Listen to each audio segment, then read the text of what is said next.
Hey, what's up, guys? Welcome back to Guys and Magic. This is Hunter and David. Say what up, David. Yo, what's going on, everybody? It's been a little bit. It's been a minute, but we are back. That is right.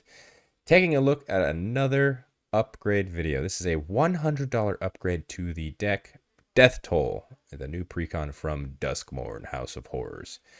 Very cool. Winter Cynical Opportunist is going to be the face commander of this deck, and we will be taking a look at the upgraded deck using that commander. If you guys wanted to see the backup commander and how we upgraded that one, exclusive on our Patreon, go check the link in the description.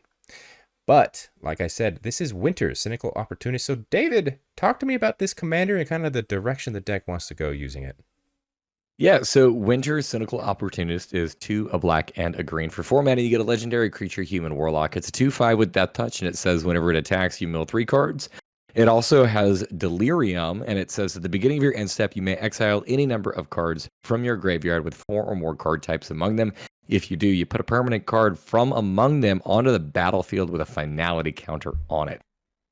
So this is Golgari Graveyard Matter. It's a reanimation style deck. But really the most important thing here is our character has like a plasma gun and a hammer, so we're going to make do of that. Oh, okay. I can't wait. Delirium is never been broken, right? You can't break Delirium. I mean, Delirium in and of itself, I would say, is a relatively fair mechanic. I don't think it's broken. It's going to be fun. This is Golgari Graveyards. We've seen Golgari Graveyards before. All right, Golgari Graveyards. I can't wait to see the stuff. So without further ado, let's go ahead and move into the additions of this $100 upgrade. Talk to me. Looks like you got some creatures here first. Yeah, so the first group of creatures that we're going to talk about, these are all like cards that are going to feed our graveyard, because obviously our graveyard is really important. We want to be able to make sure that we're throwing as many things into our graveyard as possible, hitting that Delirium very quickly. The first card here is Aftermath Analyst. It is 1 and a green for a 1/3. It is a creature elf detective. It says whenever it enters the battlefield, you mill 3 cards. It also has another ability in which you can pay 4 mana and sacrifice it to return all land cards from your graveyard to the battlefield tapped. Now, yes, obviously that will get rid of all of the lands in your graveyard, so you may take yourself off Delirium on that, but I mean, that's a really powerful ability. And I'm not super worried about us not filling our graveyard later on. Yeah, it's a good after button, right? Like, well, here comes all my lands. Yep. Oopsies. I'm gonna go ahead and I'm gonna pay 4 mana and then just get like 5 back into play and ramp myself. Mm-hmm. The next card here is Doom Whisperer. This is 3 and 2 black for a creature Nightmare Demon. It's a 6/6 with both flying and trample. It also has an ability in which you can pay 2 life and Surveil 2. So it's a wonderful card for us to be able to fill our graveyard with things. Surveil is such a powerful mechanic whenever it comes to this deck. And Doom Whisperer in and of itself is a pretty beefy creature. A 6/6 with flying and trample. That'll get in for some damage. This is a nice card for us to just be able to play on its own, and as well as just like another nice card for us to reanimate, to just kind of like continue to feed our hand. Yeah, the ability to continuously feed that graveyard too, just by paying your life with the Surveil, is pretty good as well. Next up here, we do have Hermit Druid. This is 1 and a green for a creature druid. It's a 1/1 that you can pay a green mana. You can tap it, reveal cards from the top of your library until you reveal a basic land card. Put all of those cards into your graveyard, but you put the basic land card into your hand. I read that weird, but I'm going to stick with it. I love it. This card is fantastic if you want to be able to just like mill cards. Obviously, it's going to suck if you do pay the green, you tap it, and then you mill over like, I don't know, a swamp, because it's not going to do anything for you. But the fewer basic lands you can have in your deck, the better this is going to go. And we don't necessarily have a ton in this list. So chances are we'll be able to at least like start to mill over some of our deck to be able to turn on that Delirium. Yeah. I like all of these cards so far. I do see 2 more. One is a new one. Talk to me about these ones. Yeah, so we're going to keep up with that theme of kind of like feeding into our graveyard. The first card, this one is old. This one is Stinkweed Imp. This one is 2 and a black for a total of 3 mana. You get a creature imp. It's a 1/2 with flying. It also has like Death Touch without saying Death Touch. It says whenever it deals combat damage to a creature, destroy that creature. So like this is like old school Death Touch. And then it has Dredge 5, which is really impactful. So if we do put this into our graveyard, if we mill it or it ends up in our graveyard just because, like, I don't know, we use this as a blocker or something like that, we can Dredge 5, so we can just mill the top 5 cards of our library and then put this back into our hand, be able to reload. Plus the fact that this is like a flying Death Touch creature for relatively cheap. means that this is an excellent blocker. It'll be able to feed into our game plan, make sure that we can hit some of our heavier, um, well, just like permanents in general that we want to be able to reanimate. Yeah, this is Dredge in this deck. Seems pretty good. You're going to be self-milling quite a bit. Yeah, this one, it's a pretty good card.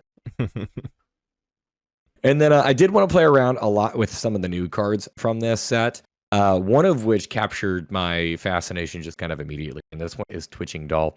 It's 1 and a green for an artifact creature. It is a spider toy. It's a 2/2 that you can tap to add 1 mana of any color, and you put a nest counter on Twitching Doll. You can also tap it and sacrifice it to create a 2/2 green spider token with reach for each counter on Twitching Doll. It says activate only as a sorcery. Ultimately, that's fine. This is a mana dork whenever you need it. It makes tokens whenever you need that. It comes with the board with relevant tokens as well, since they do have reach. So we'll be able to block all of our opponent's pesky flyers. And then past that point, this is both an artifact and a creature. So it helps add to our delirium. This card is just outstanding in this list. Yeah, that's a really good card in this deck. And let me tell you, a toy that's made out of spiders is terrifying within itself. Yeah, very creepy artwork for this one too. So you kind of get like that. I don't know if that counts as an added bonus, but we're going to give it an added bonus for the purposes of this video. Yeah, let's go with that. What other creatures are you throwing in here? So I have 3 more creatures to talk about. These ones not necessarily going to feed our graveyard, but these are going to be our big bombs, things that we want to be able to reanimate. They're going to have a high impact. They're going to mess with our opponents, or they're just going to like really catapult us ahead. The first of which is going to be Shieldred Whispering One. This is 5 and 2 black, 7 mana. It's a 6/6. It's a legendary creature. It's a legendary creature Praetor. It has Swamp Walk, and it says at the beginning of your upkeep, creature card from your graveyard to the battlefield. And also, it says at the beginning of each opponent's upkeep, that player sacrifices a creature. So this is going to add to our reanimation that our deck is already wanting to do. It also is going to start to kill off our opponent's creatures, which is going to mean that our creatures have an easier route to be able to get in. Plus, I mean, this being a 6/6 with Swamp Walk, we're going to be able to bring some pain with it. Yeah, the old Shieldred, very good. It's very hard to keep up with, and it eats removal. But let me tell you, if you can just keep it on the battlefield for however many turn cycles, your opponents are going to be so sad. Yeah, definitely a really good card. This is going to take removal instead of our commander, and if our opponents don't have removal, this card is so punishing. Up next, we do have a new card. This one is Altanak, the Thrice Called. It is 5 and 2 green for a total of 7 mana. It is a 9/9 legendary creature, insect beast. It also has trample, so that 9/9 is going to get through. It says whenever it becomes the target of a spell or ability an opponent controls, you'll draw a card. So every time our opponent tries to kill this thing off, it's fine. We'll replace it. And it also has another ability in which we can pay 1 and a green to discard it and return target land card from our graveyard to the battlefield tapped. That's wonderful because this allows us to be able to actually put it into our graveyard, be able to kind of pseudo ramp us in that same turn, and then we can just reanimate this thing later on. Yeah, really cool brand new card from the set. A 9/9 is always terrifying, and like you said, if someone tries to remove it, it replaces itself by drawing a card. I like it. And the last one, also brand new. Yeah, what can I say? I've got a thing for 9/9s. I don't know. They're cool. They have a crazy power toughness ratio. So this next one is going to be the big baddie from this set. That's going to be Valgavoth Terror Eater. It is 6 and 3 black for a total of 9 mana. It's a legendary creature, Elder Demon. It is a 9/9 with flying and lifelink. It also has Ward of Sacrifice 3 non-land permanents, which is pretty nasty. It says if a card you didn't control would be put into an opponent's graveyard from anywhere, exile it instead. And during your turn, you may play cards exiled with Vagavoth. If you cast a spell this way, pay life equal to its mana value rather than its mana cost. I'm all down for that. I'm a big fan of cards like Bolus of Citadel, so anytime I can kind of get around paying a mana cost or something, that's awesome. This card has a massive ward cost. It is a gigantic beater, and this has both flying and lifelink. Your opponents need to remove this immediately. And they're going to kind of play that rock, paper, scissors game of like who is going to draw the short straw and have to actually kill this thing off and sacrifice 3 of their things in the process. Yeah, that ward, we've seen just ward keep ramping up more and more. This ward is punishing to somebody. And like you said, someone has to take one for the team. I put it in quotes because this is not a team environment. But If someone wants a gun, they have to kill it and get rid of 3 of their own things. This card is nuts. Yeah, definitely here for it. Don't be the person who kills this, please. Just let it chill. Also, 9 for 9/9. You flip it upside down and you get 666. Get it? Cool. Anyways, let's move on. I see a couple sorceries. Yeah, so I threw 2 sorceries in this list. The first of which is Buried Alive. This is 2 and a black for a sorcery. It says search your library for up to 3 creature cards, put them into your graveyard, and then shuffle. This is an excellent card if your opponents are not playing graveyard removal, so that we can specifically go grab 3 of our big beaters, put them into our graveyard, make sure that we are really going to be able to punish our opponent with what we are reanimating. And then the next one being Toxic Deluge. This is 2 and a black for a sorcery. It's an additional cost to cast this, but you pay X life. All creatures get -X until end of turn. This is one of those kinds of decks where I really don't care if I have like way too many board wipes, because we reanimate our creatures. If our creatures die, oh well, we'll bring it back later on. So extra board wipes here are just going to be just extra value. Yeah. Toxic Deluge. It's one of the best board wipes in black. And Buried Alive, not only can you do what you said by getting cards that you want to reanimate, you can also turn Delirium on. So I think that's a very flexible card as well. And finally, I'm seeing 2 artifacts that you're throwing into this deck. Yeah, the first artifact is going to help us get it's going to help us get Delirium on very, very quickly. It's also going to eat somebody's Vanquish, and that is Mesmeric Orb. It is 2 mana for an artifact that says whenever a permanent becomes untapped, that permanent's controller mills a card.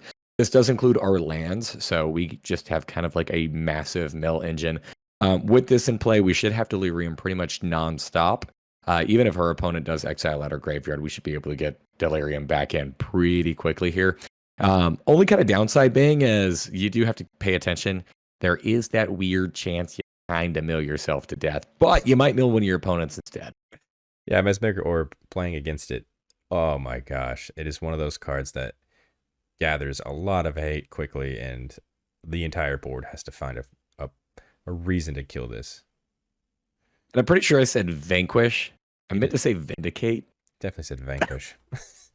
All right. Definitely. Talking about Vindicate. But you know what? You know what I mean.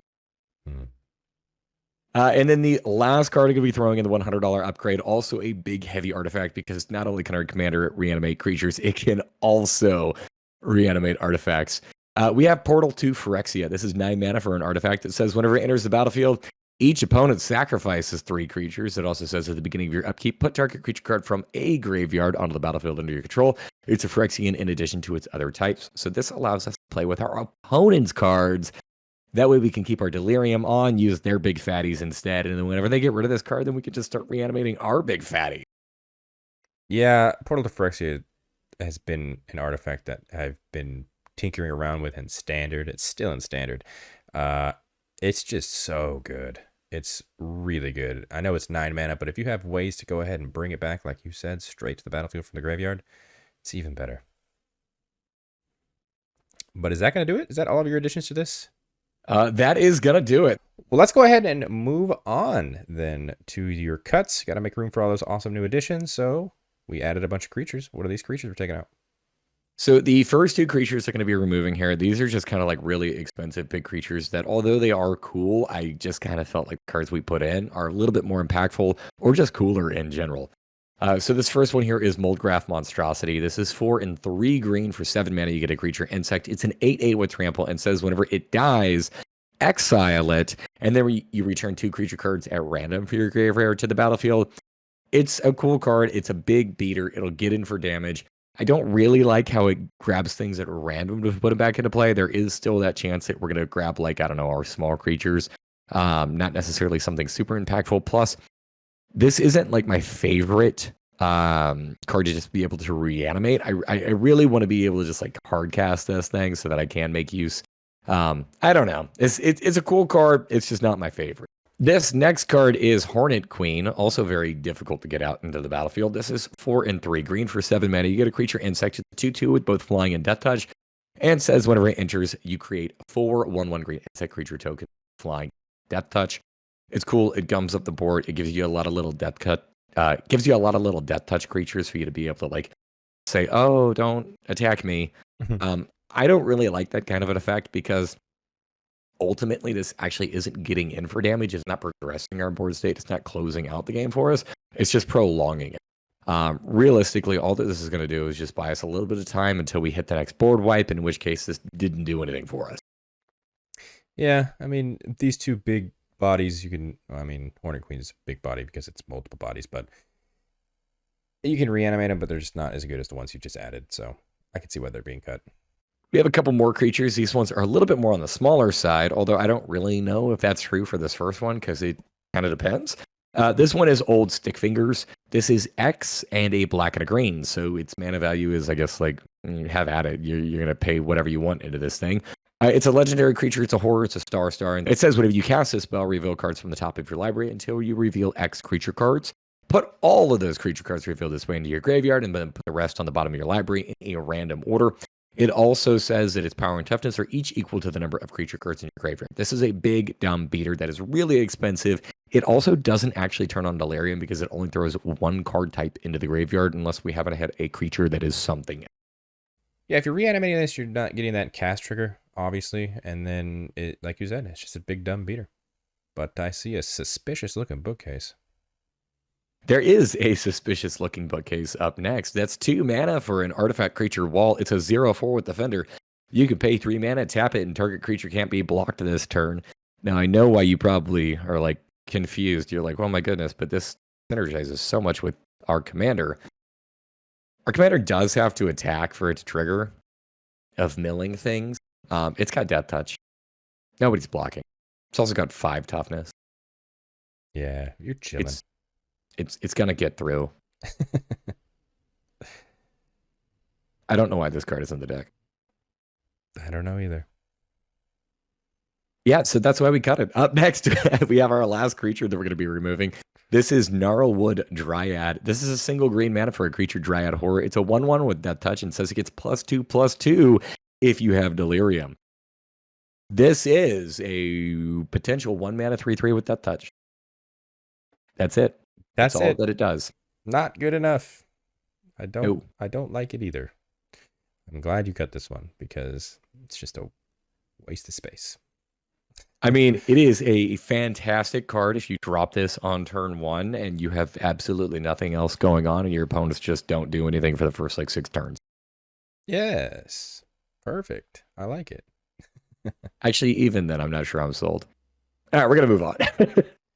I am seeing a couple of non-permanent spells. What do we got? Yeah, so a couple of instant sorceries coming up next. The first instant is Inscription of Abundance. This is 1 and a green for an instant with Kicker that you can pay 2 and a green. It says choose 1. If the spell was kicked, you choose any number instead.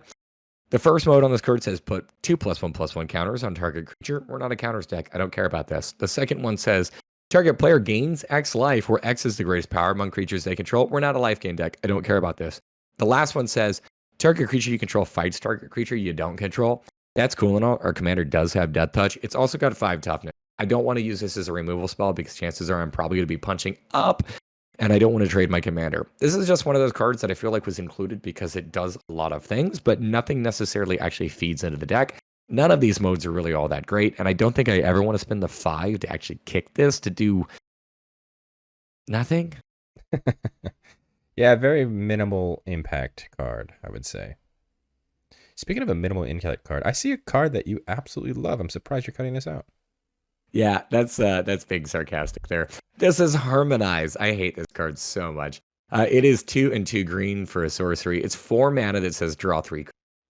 This card is included in these precons because it is green card draw. Wizards, please stop printing this card. This is not good card draw. There are so many better options out there in green for card draw. So it's like it's not even really competing with the space.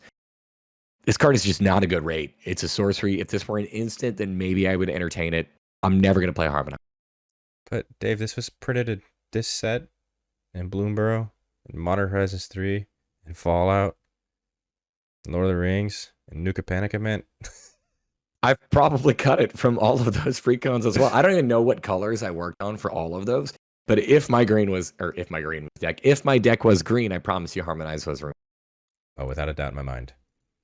And this last sorcery they're going to be cutting from the list is Convert to Slime. This is 3, a black, and a green for a sorcery that says Destroy up to one target artifact, up to one target creature, and up to one target enchantment. It also has Delirium, in which it says, then if there are 4 or more card types among cards in your graveyard, you create an X green ooze creature token where X is the total mana value of permanents destroyed this way. 5 mana, it's a lot.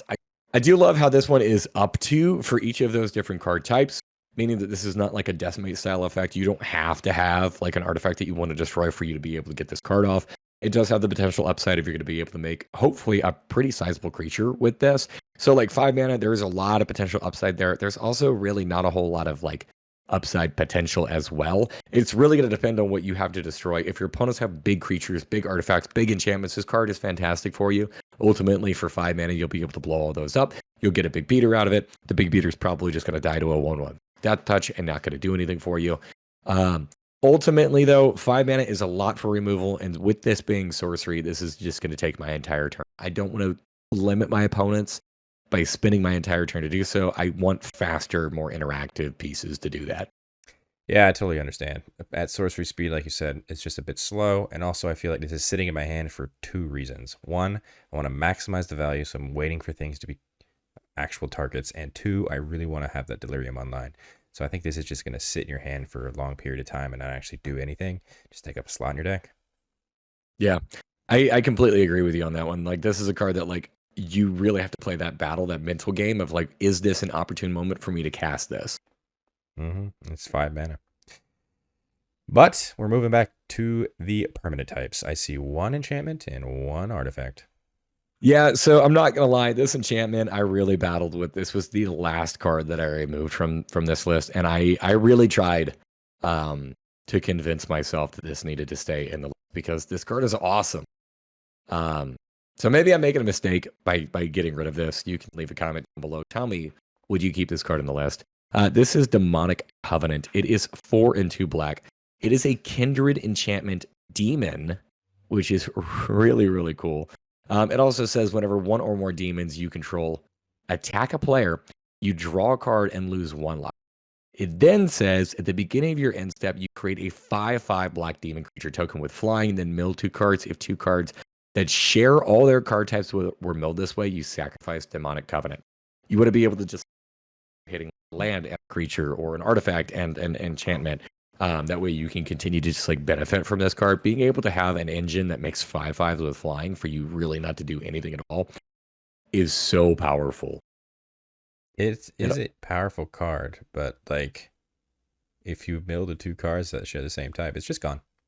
Yeah. And that's kind of what it was. That and the combination of like, this is 6 mana. Yeah, you're gonna get that 6 mana, you're gonna make a 1/5/5, and you're gonna flip over the 2 cards, and then it's just gone. Yeah. You did it 1 time. Congratulations. Especially with the way that this deck just kind of wants to operate. There's a lot of creatures in here that are not just creatures. They're like creatures and artifacts or creatures and enchantments. So there is a fairly high likelihood that you are going to be able to just like destroy this card. So that sucks. It does. The next card and only artifact that I'm going to be removing from this list is Whisper Silk Cloak. It is 3 mana for an artifact equipment. It says the equipped creature cannot be blocked and has Shroud, and then this has a cost of 2. This is in the list so that our commander can guarantee just continue to get in. Like I mentioned beforehand, it's a 2/5 with Death Touch. Nobody's blocking this, and if they are blocking it, their thing's going to die. I'm okay with that. Yeah, I can see why you're cutting this one. Like, it does provide a little bit of extra protection, and that our commander would potentially have Shroud if we equip this. I don't think I need that. Looking at our commander, this is a deck that, like, the commander I don't think is going to draw a ton of hate. I think the 9/9 that we just reanimated is probably going to get removed. Probably that Valgavoth is going to get a little bit more hate. And finally, I know you didn't add any lands, but I see that you're actually cutting out 2 of your all-time favorite lands. What's going on here? I am. So this deck, this Precon comes with 38 lands straight out of the box. First off, that's not a number that I like. I generally hover at like 36. So that's what we're going to do. We're going to get down to 36. I'm going to get 2 lands. The first of which is Ash Barrens. This is a land that you can tap for a colorless. It also has basic land cycling for 1 mana. I actually do not hate this card in this list. And I know that's weird. do hate Ash Baron. The fact that this has that cycling effect means that you can pitch this, it goes to the graveyard, it helps to fuel Delirium. Here's the thing. We don't need it. We have enough mill cards. We have other cards that have the ability to put themselves into the graveyard. I just don't need this kind of an effect. Plus, we are a 2-color deck. You're going to hit your colors, and that basic land cycling is really not going to be that. Yeah, and you're going to be self-milling, like you said. You're going to be milling a land. Ash Barons doesn't need to be there. Yep. And then the last card we're going to be removing, this is Temple of the False God. It's a land that does nothing until eventually it does something. But if you play this, it will do nothing for you. It can tap to add 2 colorless mana. It can only do that, though, if you have 5 or more lands, which means this is going to be in your opening hand. Stop playing this card. Stop printing this card, Wizards. This is a trap. This card looks so good for newer players, and it plays so badly. Yeah, but it's like Harmonize, right? You got to print it in every single set of all time. Yep. You know what? At least on the bright side, I think that's what they're doing at this point. Wizards of the Coast is looking at this. They're saying, you know what? At some point, I'm going to sit down and I'm going to upgrade these. And that means I'm going to need cards that I need to remove from this list. So let's just throw in like 2 easy. Cut. I hate these cards. Move on. Yeah, this was from Duskmourn, Outlaws, Fallout, Murders, Lost Caverns, Doctor Who.